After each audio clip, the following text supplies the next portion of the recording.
What's happening, fellow Friday Night Fish Talkers? Today we are actually going to be talking service. We are going to be doing a full service on a Yamaha 150 for one of our guides here. And what we have as far as service goes, we're going to be doing fluid changes, we're going to do gear lube, water pumps, fuel filters.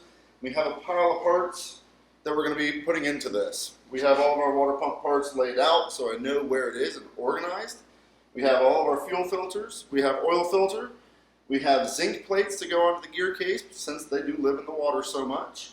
We have all the grease necessary to hit all the zerk fittings and all of our hydraulic rams and all of the oil that we're going to need to top this thing off.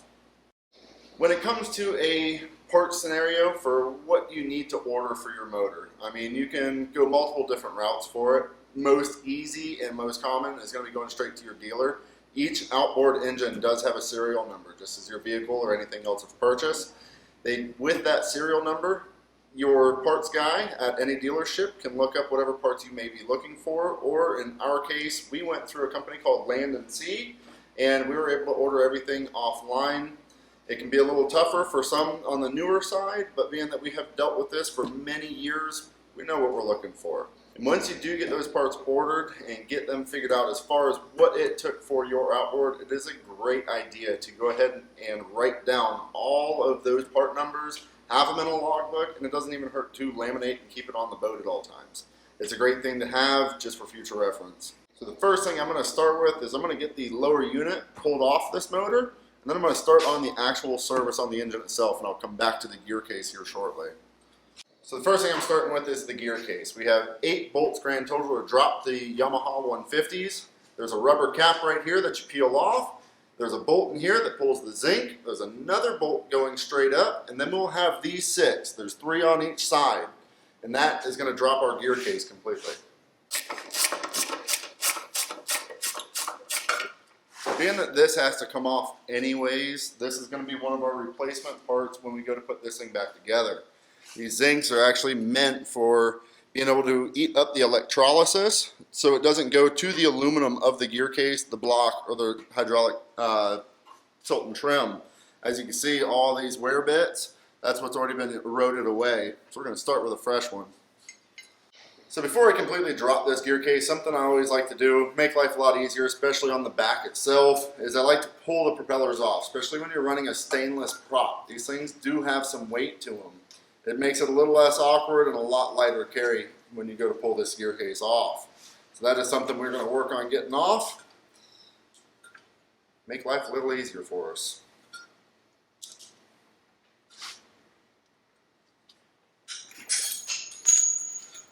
Always check behind your thrust washer. A lot of times fishing line gets built up around here, and when it does, it can eat that seal up, causing water to get inside your gear case. The last bolt. Got lucky. A lot of times, if these things don't get serviced too often, they'll actually seize and lock up inside. At that point, if you're not terribly experienced with getting a stuck bolt out, I do recommend finding somebody that can, or you're going to practice and make for a very long service job. Notice how I use my hand to break it loose. Don't ever touch this ventilation plate with a hammer. If you do get to a stuck gear case where the splines are stuck into the bottom, use a dead blow rubber hammer. If you can, hit down on the bullet. Hitting anywhere through here, you can cause some major crackage and major damages, sometimes non-repairable. Nice thing about these newer motors is most of them these days are coming with these spline shift shafts. The older generation, some of them had bolts that ran through them, and some of them use cotter pins. It all depends on what year, what manufacturer you have. Be thankful that you have a new motor if you do. Prepping the motor for service work, I'm going to get all of the fluids pulled out of it, and that way as it's draining, I will come back to the gear case and I'll get the water pump done on that. So when I go to put the gear case back on, we're almost ready to start putting all our parts together on the power head itself. So on this Yamaha, the show motor, we actually have the drain plug behind the pans that cover this up to make it all nice and pretty. And it's actually going to be right here, which is going to end up being a 14 millimeter. We already cracked it loose. You always want to get your bucket, get ready to play catch. Just like that.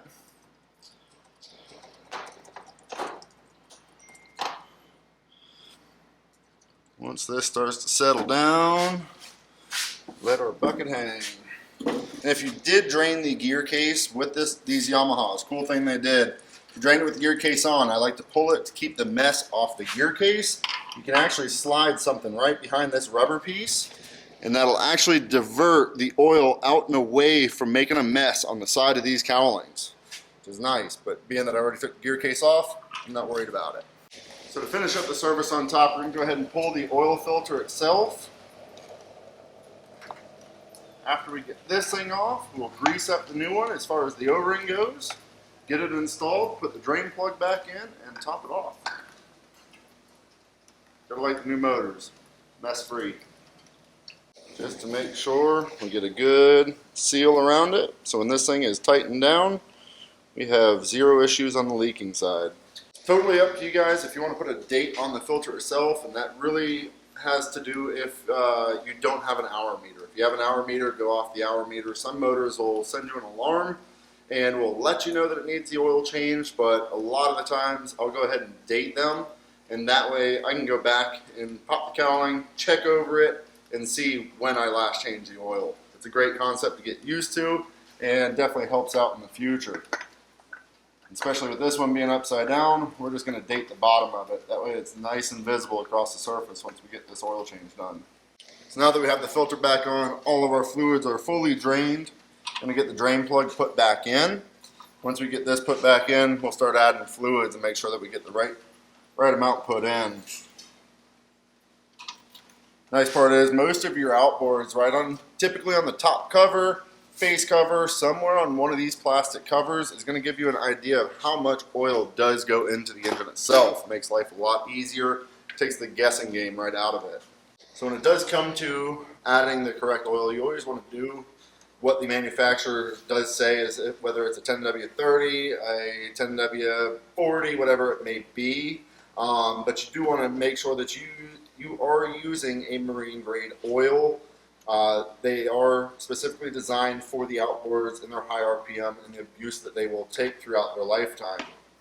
So that's what we're doing here, is adding a good marine grade oil to it. Running a 10W30 full synthetic. Boat does live a very strong life here. Yeah.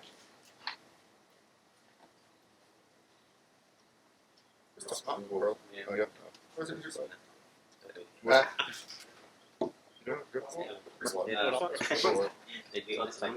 yeah, that's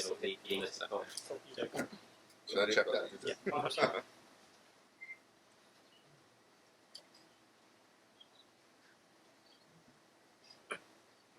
If there's no issues, just like to go. No.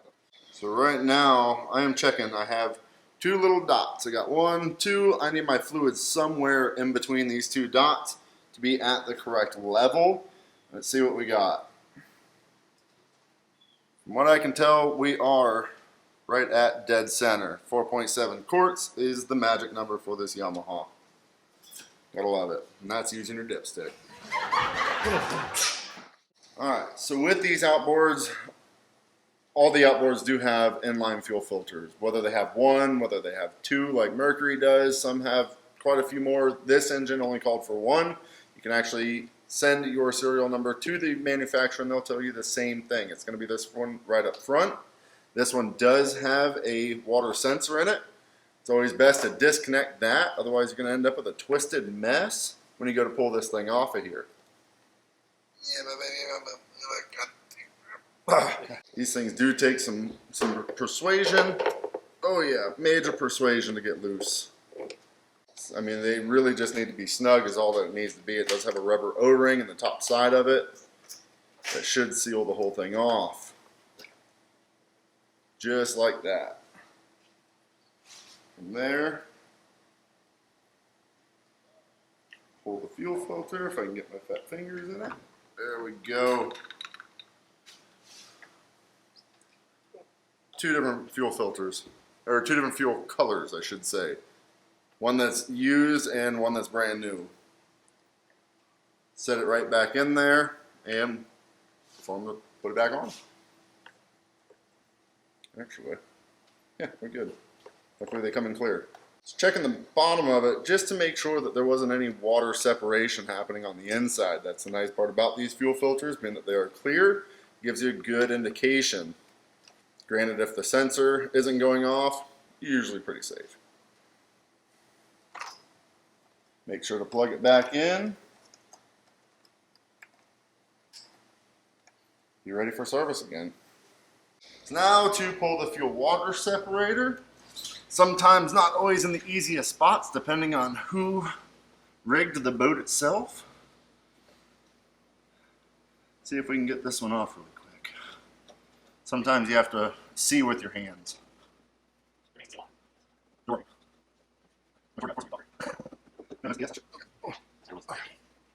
So a good idea to always go through is to have a clean glass jar big enough to house how much fuel is going to be in these filters.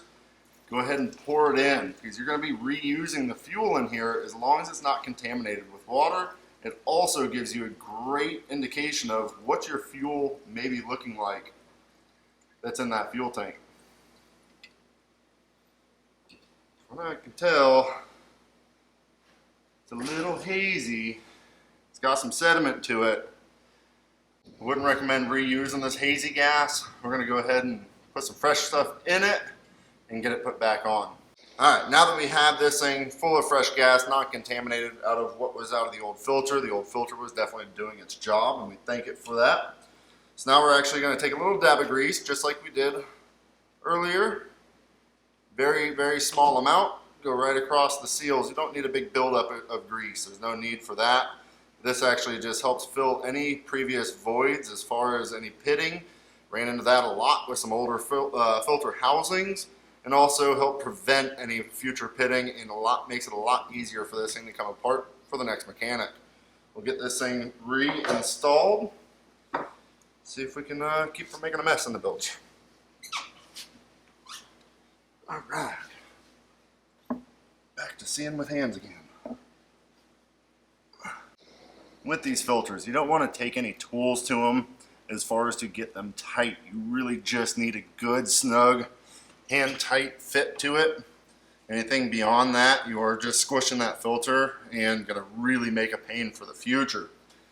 When it comes to these filters, you're going to have a couple of different sizes as far as this hole in the threads. You really want to make sure that you get the same thing matched up, whether you actually go with the identical filter or do a cross-reference like we did, pull up a different part number, same quality filter, just not identical as far as color and manufacturer.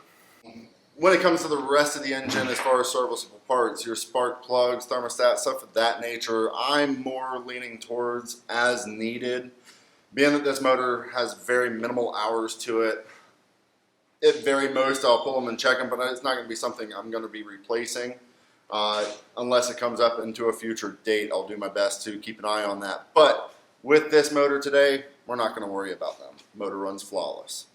Along with the spark plugs, the thermostat, something else that always helps to look into, at least every other oil change, every other water pump change, is going to be an anode. A lot of your foreign-made motors, Yamaha, Suzuki, stuff of that nature, Mercury's even getting into it nowadays, is having the anodes that connect into the block. That is for a corrosion block.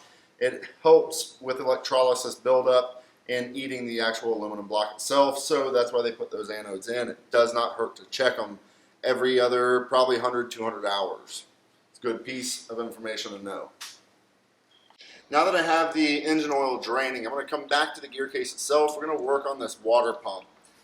It consists of 4 screws typically, or 4 bolts rather, using a 12 millimeter. I don't always recommend using an impact. I only am because I know these bolts have been broke loose previously.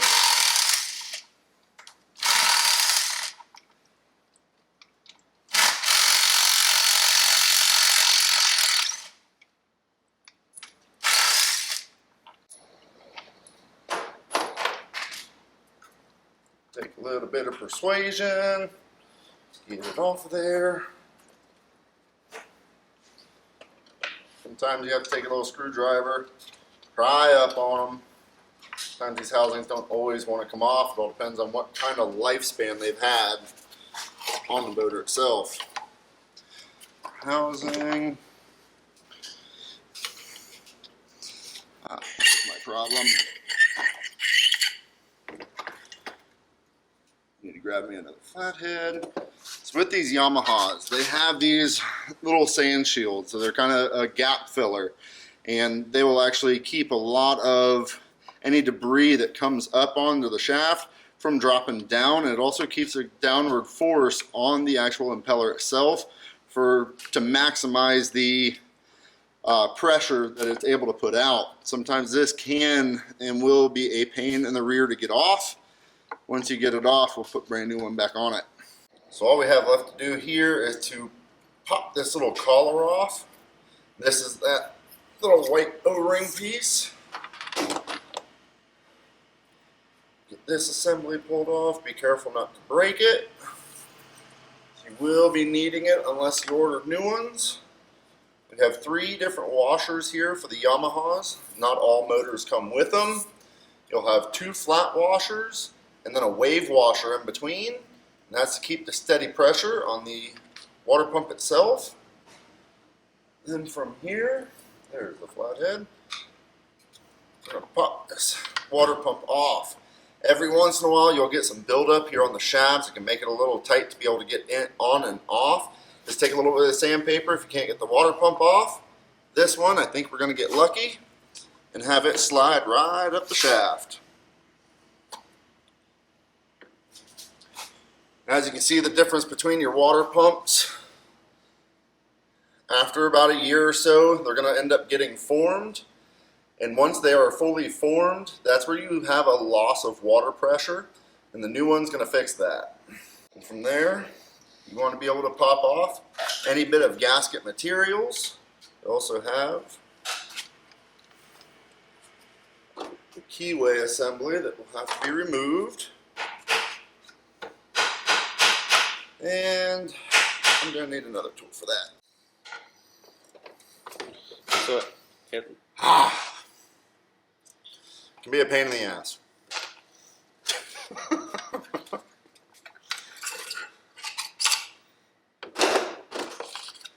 So I want to take a razor blade, get off any old gasket materials that may be on here, just to make for a nice flush mating surface for the new gaskets.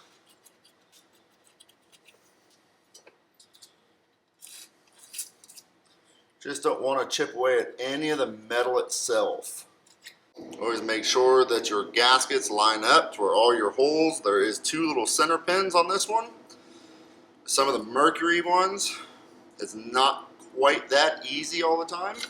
So you'll end up taking some screwdrivers, and you can actually take screwdrivers, line up all your pieces with the housing, be able to get it all reassembled.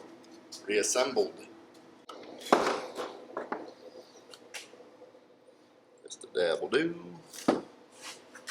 Put a little bit of grease inside, it helps hold that O-ring in place. That one there. Turn around. Drop your housing in. It has 2 little dimples on the top side, and they'll lock right in. That way you know you are assembled properly. Turn around. Grease that one also.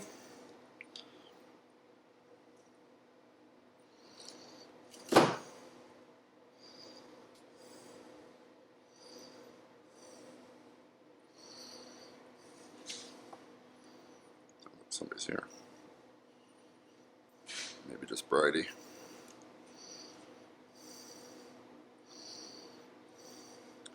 There we go. The housing is set and ready to go back on. It is a brand new keyway that will come in the kits. You just want to lightly tap them in. It'd be a pain sometimes, get them lined up. Enough persuasion, they go right into place. From there, the water pump housing has a spot for that keyway to go back on.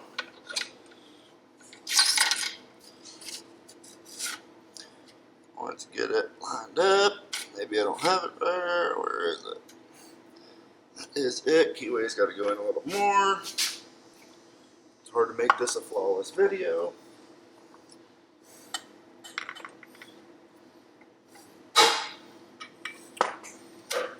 Out of it. Get these 3 washers put back on. You can actually see the gap in between where the wave washer sets in the middle. Slide those all the way down. Put our plastic collar back on. Last but not least, the metal retaining ring.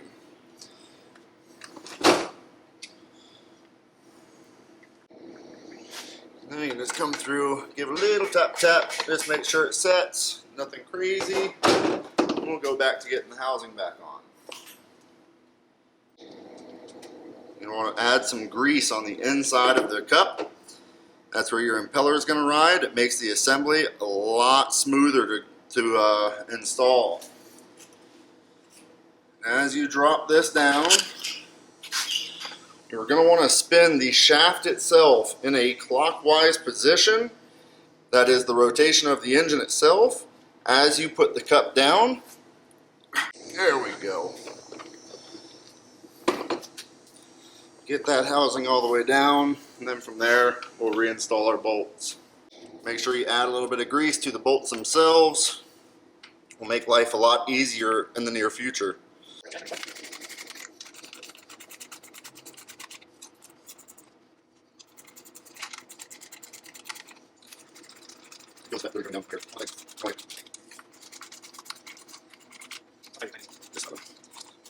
When it comes to getting these things tight, you really don't want to go over tight per se. I would go to a snug and then maybe a quarter turn beyond that.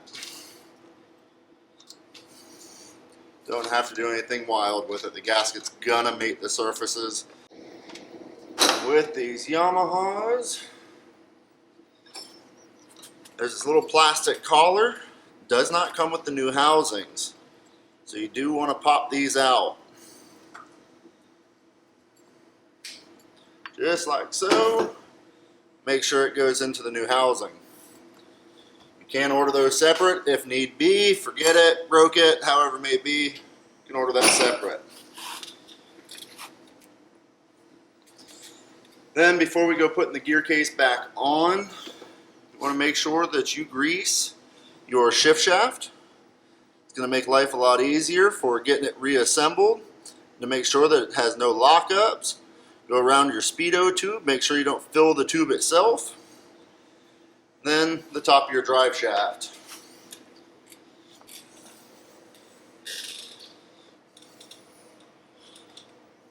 Don't be shy with the grease. It's not a bad thing to have. What's that? Just don't want to leave a bunch on the top like that. Had issues where it'll actually suction cup and will not let air pass. Oh. Alright. Now for the fun part of reinstalling the gear case. You're going to want to make sure you get the shaft past the O-rings there. So with these outboards, a lot of times we leave them in neutral. The Yamahas have a great neutral detent that'll actually hold the gear case in neutral. So some of your engines are actually going to work better, like a Mercury, the newer age Mercuries. They want you to go ahead and put them in forward. That way this spline and this spline up here do match up properly.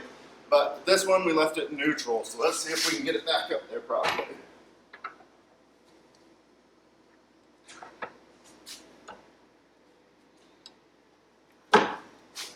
Get lucky every once in a while.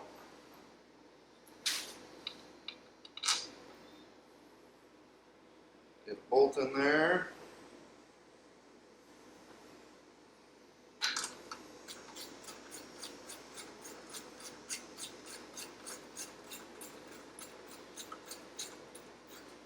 One smart thing to do before you do get all 8 of these bolts reinstalled is to go up top, go to your control box, shift it into forward, make sure that this thing actually shifts to get your gear case aligned properly before you get everything installed.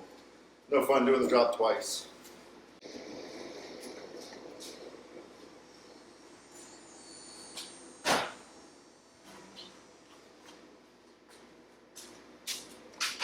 We are in gear. Perfect.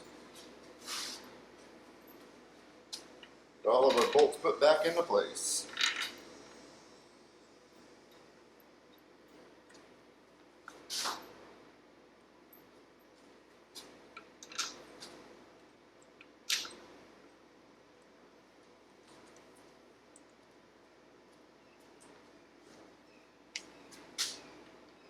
Fast forward. Now you pre-grease these, right? Yeah. Pre-greasing the bolts definitely helps when it comes to pulling it off the next time. Also makes the reassembly a lot smoother. Grease everything. Don't be shy with it.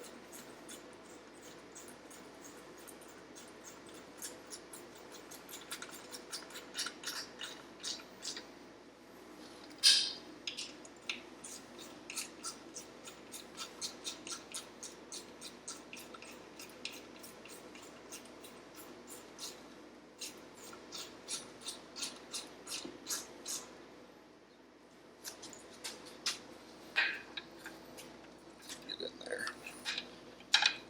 Damn it.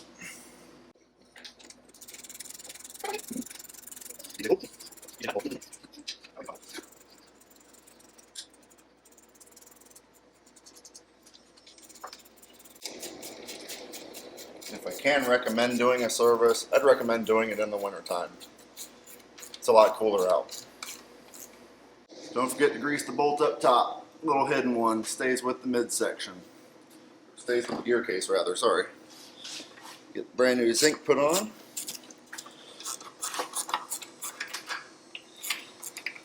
And with these anodes, the way they have these fins set up, if you are running a cable steer motor, a lot of times you'll end up having a pull, whether it's to the starboard side typically, or sometimes even the port side. When you go to tighten this, if it's pulling hard to your right, your starboard side, you're actually going to want to move this to that starboard side. That's going to pull that engine back and take a lot of the pressure right off the steering wheel for you. Alright, so now that we got that all snugged in, give me back my socket. Now at this point, me personally, I'm going to go ahead and drain this gear case, see what kind of fluid we have in it, and we'll get it refilled back up. So now we're going to get to draining the gear case. With these, bottom ones will typically have a magnet to it. You may find a little bit of metal. That's going to be fairly normal as long as there's no grit to it. A lot of this metal is going to be your standard wear, and for a lot of folks, it's because they kind of shift slowly and you get that little clunk and grind before it actually goes into gear, and that's what's going to be that wear metal. Pull the top one, and that should allow air. So being that we see a good clean fluid out of this, that's always a great sign. If you start to see a milky color to where you can't see through it, that's not a good sign. A lot of times that'll be a good bent prop shaft, the fishing line, something's going to interfere with the seal, allowing water in, and that gives it a real milky color. Sometimes it'll look chocolate milk, and that's just old burnt fluid mixed in with water. So with these gear cases, when you go to refill them, you're going to go from the bottom side up, and that's going to alleviate any air voids that come in as you are filling this. If you come from the top side up, there's no guarantee that you're going to get all the air out of the gear case itself. Come on, pump. You know, yeah, that's what fast forward's for. This is a pretty boring part. Here's the Alright, so now that we're starting to get fluid out of the top, let it sit for about 10-15 seconds. That's going to allow any other bubbles to work their way back up to the top. You can give it a little extra fluid in there, fill those voids, until you get roughly a good solid consistency of oil coming out. Then from there, you put your top drain plug in.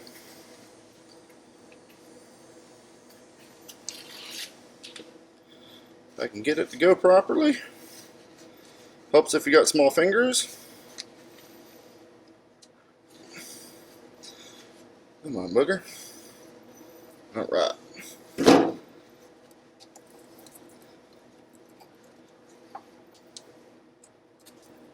As you do get the top screw tightened up, it'll actually create a suction long enough for you to pull your bottom piece out and get your bottom drain plug put in.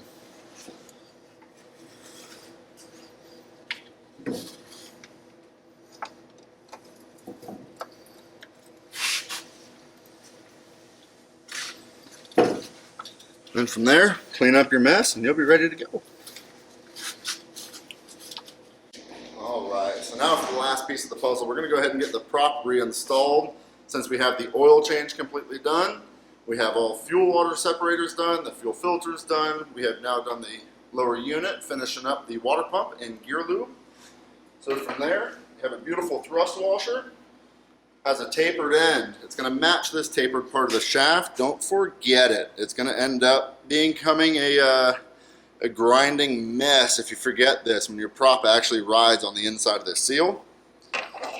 Get that installed. Once again, don't be shy of the grease. Make sure that the splines are completely covered. Helps from any wear and makes for a lot easier of a reassemble and disassemble for the next time. Falls right into place. One more washer, and then we go to our crown nut. And you don't want to go crazy tight. There is a torque spec when it comes to going through the dealerships, but at that torque spec, this is not going to be a serviceable part when you're on the water. So you want to make sure that you're going to be able to get it off in the future in case you have to do a prop swap while you're out there. Just like that. Bend your cotter key or your cotter pin, one side up, and you're set. That prop is ready to ride. Last thing to do is to back this thing out of the shop, put it on the hose, run it, check fluids one more time, top any fluids off that need be. We're ready to hit the water. Look forward to it. Thank you all for tuning in. So, something great to get used to looking at is going to be your grease zerk fittings. We're going to end up having roughly about 5 or 6 on this engine. And if you were to check your manufacturer's book, your hand guide to the engine itself, they're going to tell you how many zerk fittings there are and where the locations are. We have one on the bottom side, one on the top side of the steering tube. We have 4 of them on the tilt tube on this engine. So at this point, we're just going to take the grease gun, hit them all until we see some grease coming, and we'll be good to go.